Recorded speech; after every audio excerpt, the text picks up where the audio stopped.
సంగారెడ్డి పట్టణంలోని 9వ ward RTC కాలనీలో Congress party incharge Srisailam ఆధ్వర్యంలో 30 లక్షల రూపాయల నిధులతో నూతన సీసీ రోడ్డు పనులను ప్రారంభించిన తెలంగాణ పారిశ్రామిక మౌలిక సదుపాయాల సంస్థ చైర్మన్ నిర్మల జగ్గారెడ్డి, టీపీసీసీ ప్రధాన కార్యదర్శి తోపాజీ అనంతకిషన్, యూత్ కాంగ్రెస్ కార్యదర్శి కూన సంతోష్.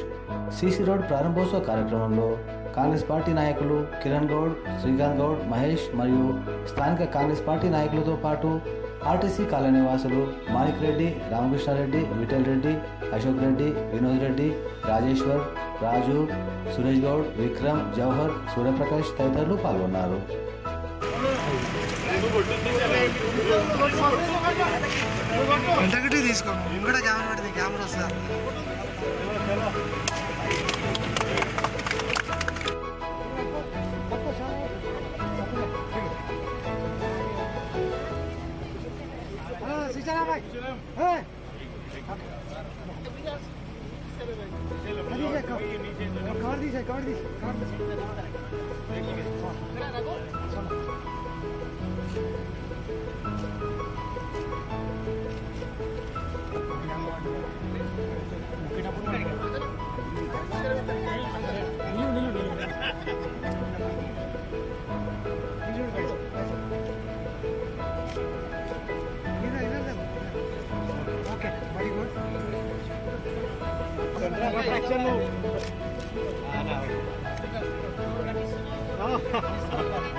మా గల్లీ శ్రీశైలం గారు మరియు నిర్మలా రెడ్డి గారు పరిష్కరిస్తున్నందుకు మాకు చాలా సంతోషంగా ఉంది.